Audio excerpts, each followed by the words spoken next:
Muy buenas tardes. Me parece muy bien que comiencen por los más jóvenes del panel.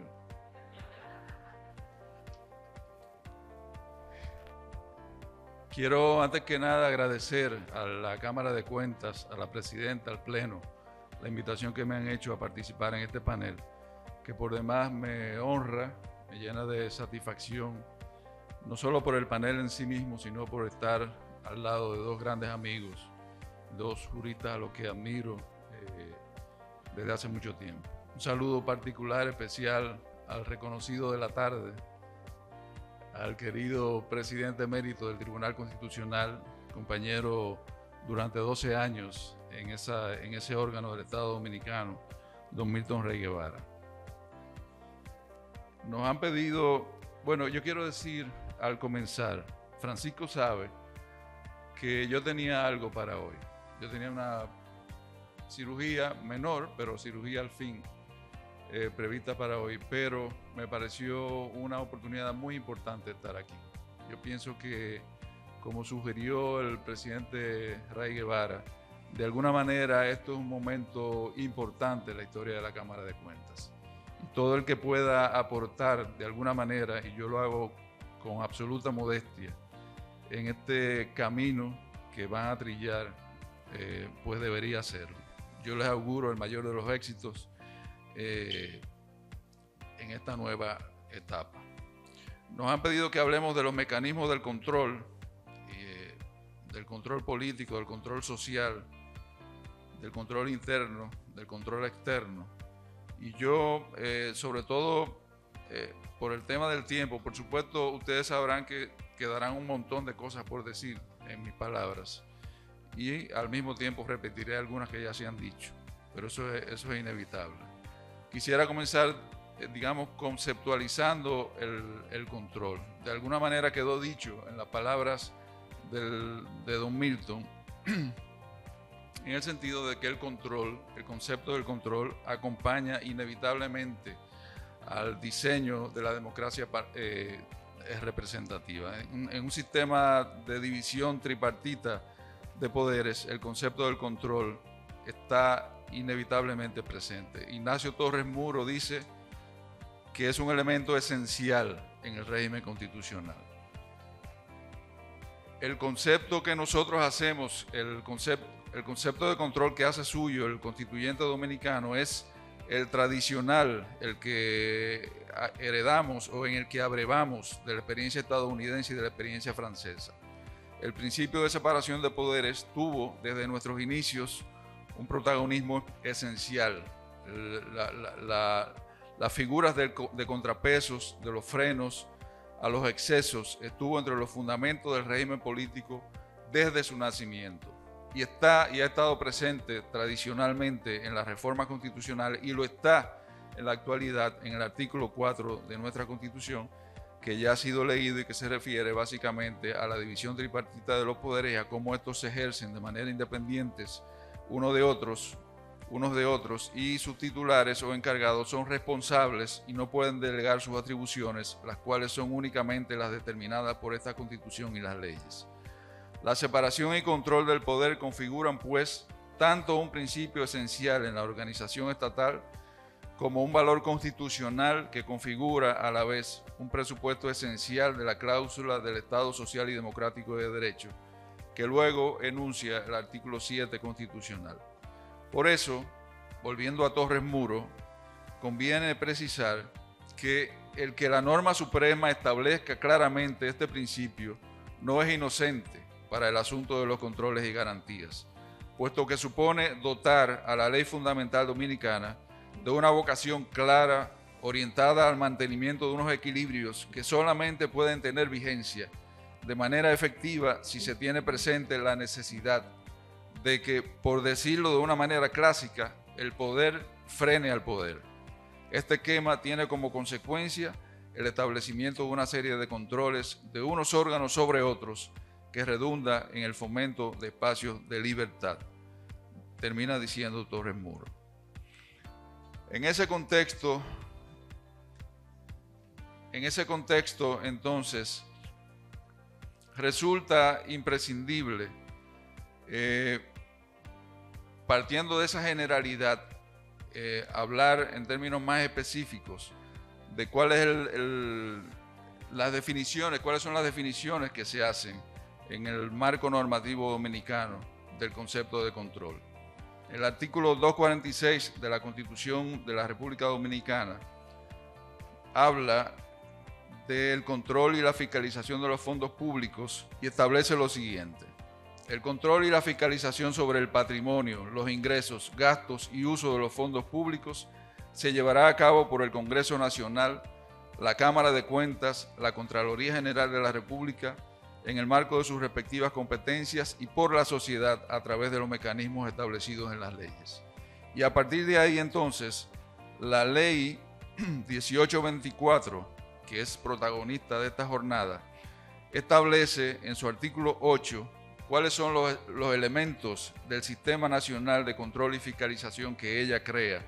Y dice, lo voy a leer, lo siguiente. Esos elementos son 4, en concordancia con lo que establece el 246 de la Constitución Dominicana. Primero, el control externo, que consiste en el examen profesional, objetivo, independiente, sistemático y selectivo de evidencias efectuado con posterioridad a la actuación o gestión de los administradores públicos, de las personas físicas y jurídicas, públicas o privadas, sujetas a esta ley. Corresponde a la Cámara de Cuentas la rectoría de este control.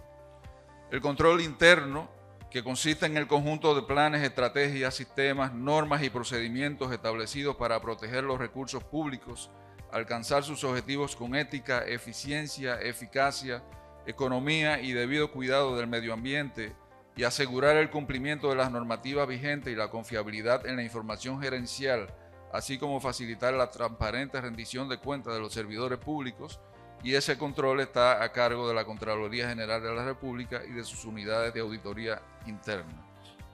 El control legislativo, que corresponde al Congreso Nacional, al ejercer la fiscalización de los recursos públicos en base, entre otros, a los informes presentados por la Cámara de Cuentas. Y finalmente, el control social, que es la facultad que poseen los ciudadanos de manera individual o a través de sus entes auténticamente conformados y con representación legítima, de contribuir con los órganos de control externo e interno y con los organismos especializados en la prevención e investigación de la corrupción para que los recursos públicos sean utilizados dentro del marco de la ley con transparencia, eficiencia, eficacia y economía. Dicho eso, ¿cuál es la configuración jurídica del sistema de control que prima en la República Dominicana? El encuadramiento jurídico de la función de control en el paradigma dominicano se articula a partir de un concierto de instrumentos normativos. En primer lugar, la Constitución. En segundo lugar, en el ámbito legal una serie de leyes que no voy a detallar, pero que todos conocemos, como la 12601 que crea la Dirección General de Contabilidad Gubernamental, la 1824 por supuesto, entre otras. Y en tercer lugar, el ámbito reglamentario, en el que hay también un universo de disposiciones normativas y procedimentales emanadas de los órganos que protagonizan el sistema. ¿Cuál es la distribución institucional del control en el Estado Dominicano? Bueno, en primer lugar, el Congreso Nacional, configurado obviamente por la Constitución de la República. El artículo 93 de la Constitución lo consagra como el ente encargado de legislar y fiscalizar en representación del pueblo, y de manera específica en su apartado 2 delinea la multiplicidad de actuaciones que pueden ser desplegadas desde el Congreso en ejecución de esa porción de la función de control que la Constitución le asigna. Una corriente doctrinal concibe ese artículo 93 como la cláusula de control en sentido estricto, a cargo del Congreso,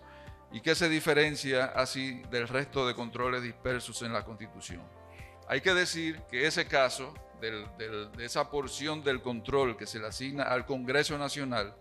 es un caso paradigmático en el sentido de que la regulación es principalmente constitucional de la función de control, ya que es en la Constitución, de manera subsidiaria en los reglamentos de las cámaras, y no en la ley, donde se desarrolla lo esencial de las competencias de fiscalización y contrapeso que asisten al legislativo. Entre las atribuciones de fiscalización y control congresual se encuentran varias, no las voy a leer,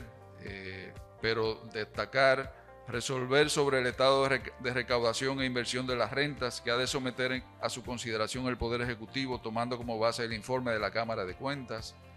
garantizar la conservación y fructificación de los bienes nacionales en beneficio de la sociedad, así como estatuir sobre la enajenación de los bienes de dominio privado de la nación; citar a ministros, viceministros, directores o administradores y, en fin, una serie de funcionarios públicos; examinar anualmente los actos del Poder Ejecutivo y aprobarlos si son ajustados a la Constitución y las leyes, entre otras.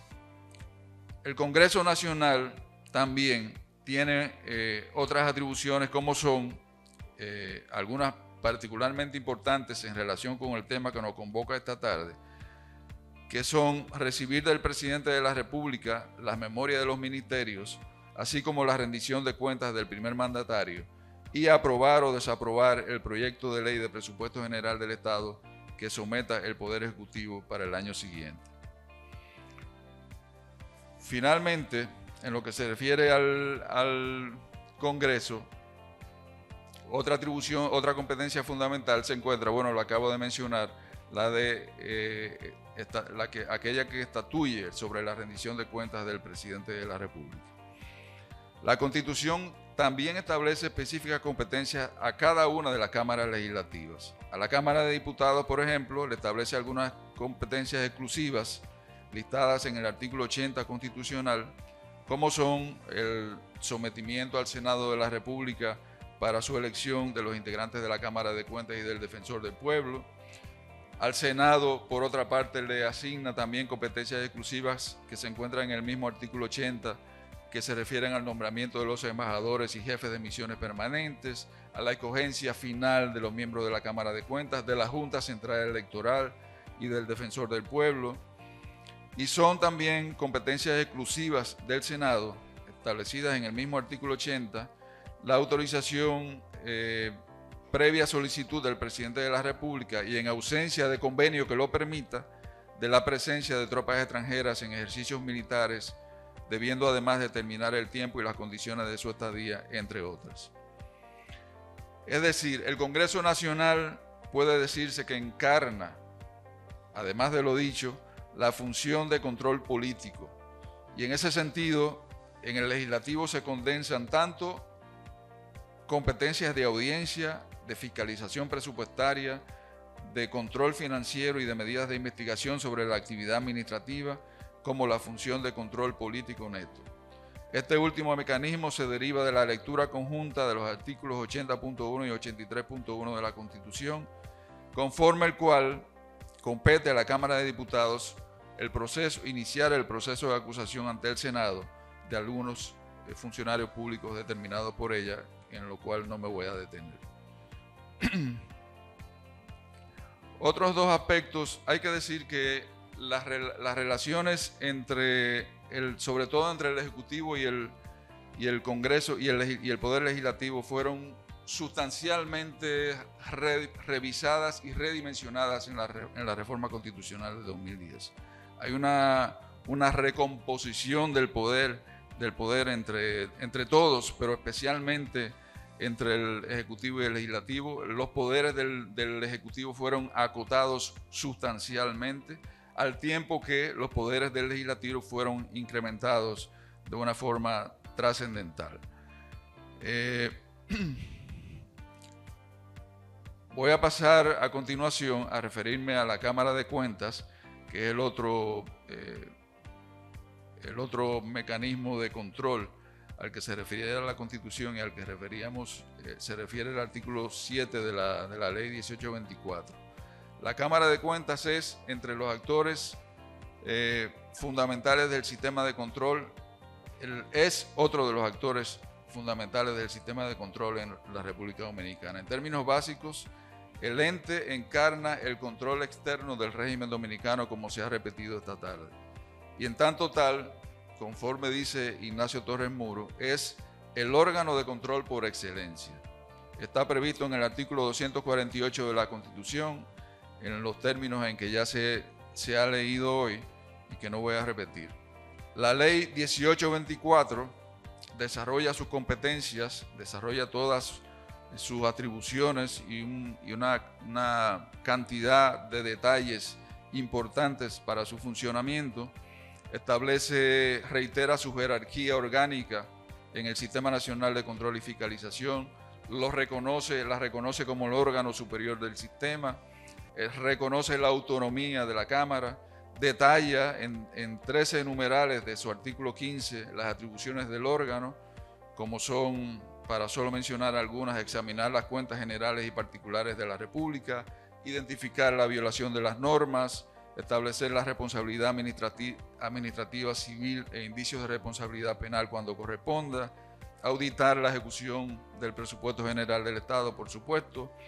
realizar investigaciones especiales, tanto a requerimiento de cualquiera de las cámaras legislativas como del Ministerio Público. En el caso del Ministerio Público, la realización de auditorías especializadas. Y entre otras, quiero resaltar dos que para mí son muy caras y con las cuales he trabajado en otras ocasiones de mi vida, como son el registro, evaluación, verificación y fiscalización de las declaraciones juradas, sobre lo cual volveré al término de mis palabras, y la comprobación de la veracidad de la información contenida en las declaraciones juradas y controlar el cumplimiento de la presentación de la declaración jurada por parte de los funcionarios públicos. Importa resaltar el rol institucional que se atribuye a la Cámara de Cuentas como coordinadora institucional de los órganos de Contraloría instituidos en la Constitución y en la legislación nacional. También es importante destacar el alcance del control externo desplegado en el artículo 59 y sus 6 numerales. Al respecto, sobre todo esto,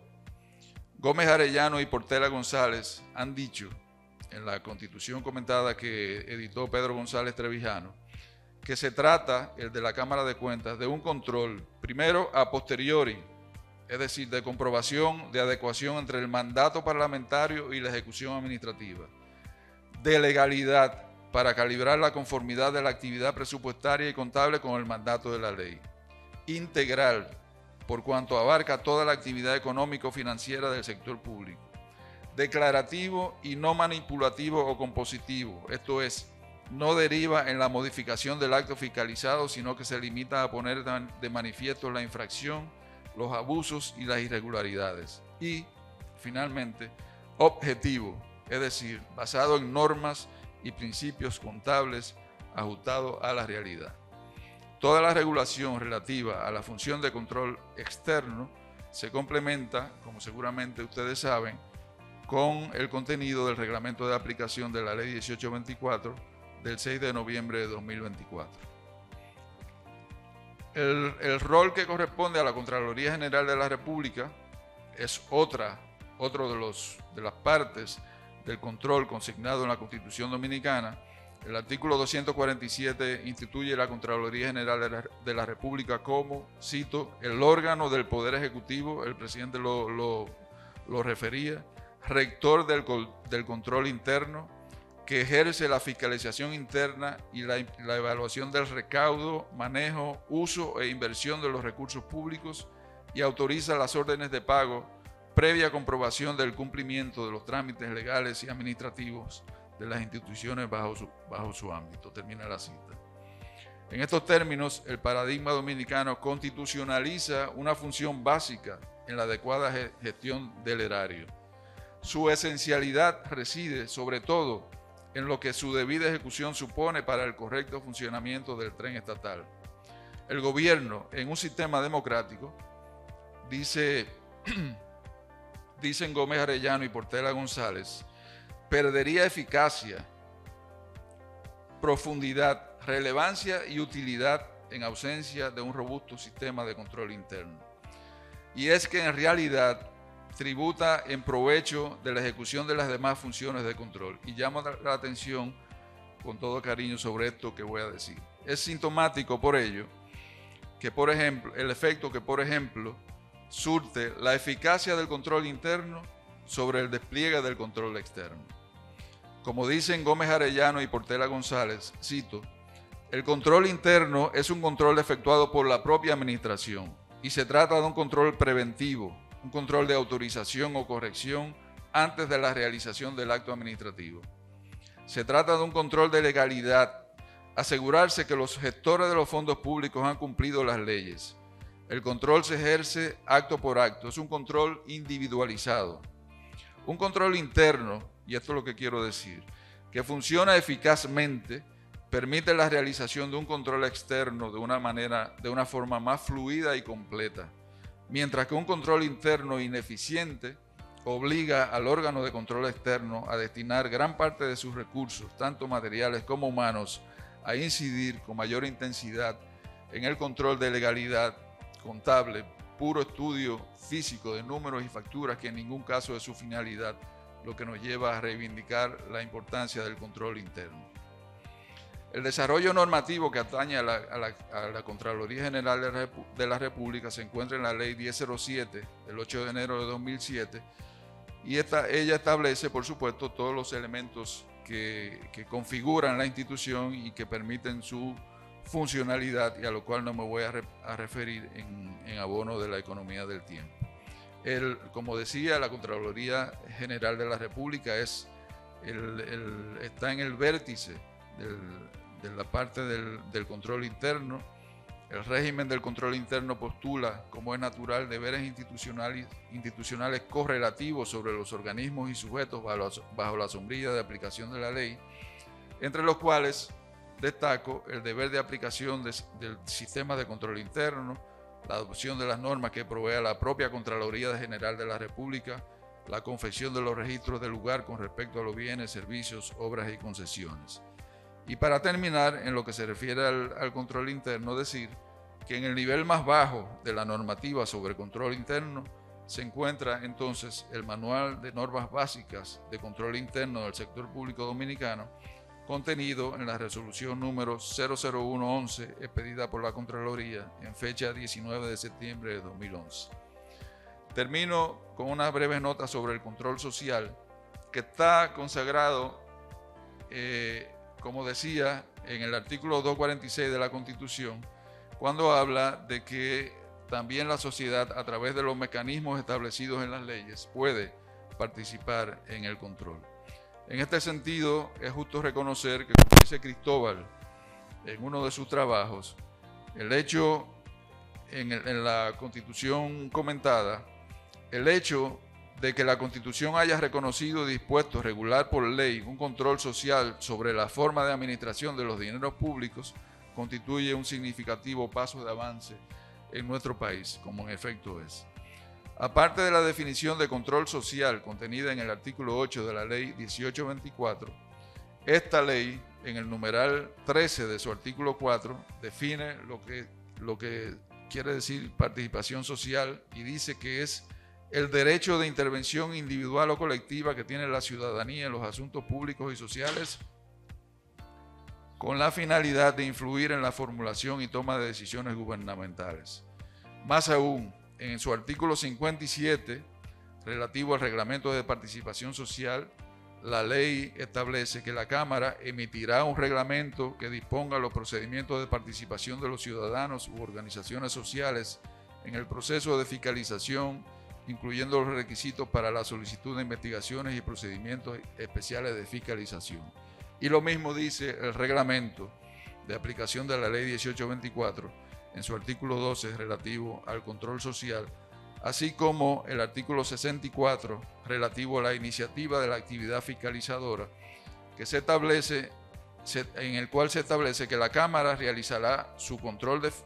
rol de control fiscal de oficio a requerimiento del Ministerio Público en el curso de un proceso de investigación, a solicitud de las cámaras legislativas, de incumbentes y o entidades públicas, o por iniciativa ciudadana a través de los mecanismos de control social.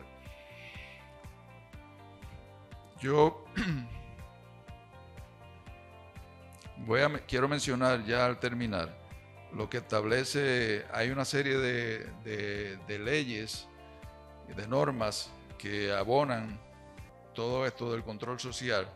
pero quiero destacar su transversalidad, la transversalidad del control social, es decir, su proyección a distintos niveles, en los distintos ámbitos del gobierno, en consonancia con el espíritu participativo que recorre todo el texto constitucional de 2010. Una buena prueba de eso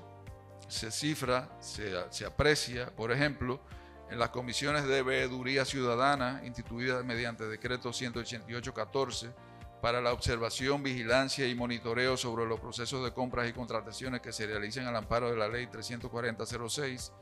y muchas de estas cosas se traducen en el ámbito municipal por vía, por ejemplo, de los presupuestos participativos previstos en el artículo 206 constitucional, los mecanismos de participación local, referendo, plebiscito, iniciativa normativa municipal, consagrados también en la Constitución, y los demás mecanismos de control previstos en la Ley 176-07 del Distrito Nacional y los municipios. Termino aquí, pero no quiero hacerlo sin mencionar lo siguiente. Yo creo, hay un trabajo que Eduardo, en uno de los Liber Amicorum que ha coordinado desde el Instituto de Derecho Constitucional, el que se dedicó al maestro Wenceslao Vega. Yo publiqué ahí un trabajo sobre la trayectoria de la lucha contra la corrupción en la Constitución Dominicana, es decir, un rastreo texto por texto de cómo había ido apareciendo el tema de la lucha contra la corrupción en la Constitución Dominicana. Para concluir, y con esto quiero concluir estas palabras, para concluir, porque es lo que creo, que en términos normativos e institucionales pienso que los dominicanos estamos bien dotados. Tenemos herramientas para que las cosas funcionen bien o funcionen cada vez mejor. A mi juicio, siempre hay oportunidades de mejora, pero a mi juicio no hay falencias sustanciales en términos normativos ni en términos institucionales para que temas como la funcionalidad del Estado, como la eficacia, como la eficiencia, como la ética, la prevalencia de la ética en el ejercicio público, no tengan un rol más determinante en la vida nacional. Estas cosas no comenzaron ahora, ni comenzaron ayer. Comenzaron hace muchos años. Hay gente que piensa que la República Dominicana comenzó hace poco. La República Dominicana comenzó hace muchos años. Y muchas de las cosas que estamos viendo hoy y que estamos disfrutando hoy son expresiones de un proceso de sedimentación que ha ido dando frutos cada vez mejores. Por ejemplo, olvídense de mí porque no es de mí que quiero hablar, pero tengo que hacerlo. A mí me correspondió comenzar, diseñar e iniciar los trabajos de lo que en su momento fue el Departamento de Prevención de la Corrupción, lo que hoy es el PEPCA. Estoy hablando del año 1996, aunque formalmente comenzaron los trabajos en el año 1997. Y de esa experiencia quiero rescatar un par de cosas. Por ejemplo, fue la primera vez, insisto, olvídense de mí, no estoy hablando de mí, estoy hablando de la experiencia. Fue la primera vez que los dominicanos comenzamos a trabajar de una manera sistemática el requerimiento de las declaraciones juradas de bienes. A pesar de que lo que teníamos en aquel momento era una ley como la 8279, que era una ley de 3 páginas, que no tenía garras como para los que quisieran hacerlo pudieran trabajar con ese asunto. Se comenzó a trabajar, se comenzó a requerir, se comenzó a divulgar a los incumplidores, y pienso yo que a donde hemos llegado hoy, que es a un estado bastante bueno, donde hay un sistema para la declaración jurada de bienes, donde hay un personal dedicado especialmente a eso, donde hay una serie de prácticas que tienen que ver con la recepción y el análisis, y además una serie de normas que amparan ese trabajo, pues es en gran medida el trabajo que se vino haciendo desde entonces. Y lo mismo pasa con el control social, y por eso lo recuerdo. El control social comenzó por allá. El control social comenzó con las comisiones de ética pública que se crearon entonces y todavía están vigentes. Hoy día más fortalecidas, más desarrolladas, más mejor dotadas en términos normativos y en términos materiales, pero comenzaron entonces las comisiones de ética pública, que eran un mecanismo de control al interior del propio gobierno, como comenzaron las comisiones de auditoría social, que era un mecanismo de control social a cargo de los pobladores de los barrios, y eso todavía de alguna manera está ahí. Como comenzaron también las experiencias de organización de la sociedad civil, con aquellos famosos voluntariados de Eduardo lo recordará porque Eduardo nos acompañó como consultor y como académico en algunas de aquellas jornadas. Los voluntariados de prevención de la corrupción, los voluntariados provinciales, el voluntariado nacional que presidió el pastor don Braulio Portes y del cual salió un órgano como Acción contra la Corrupción que presidió José Manuel Paliza, al cual me referí en un artículo reciente a propósito de su muerte. Entonces, dicho eso, quiero repetir, que creo que los dominicanos estamos, en términos de control, estamos bien dotados en términos institucionales y normativos, y que el reto que tenemos por delante es un reto para la aplicación de todas esas normas, para el desarrollo de todas esas instituciones, para el desarrollo de una cultura de legalidad y de ética en la sociedad dominicana que nos permita seguir avanzando en todo ello. Muchísimas gracias.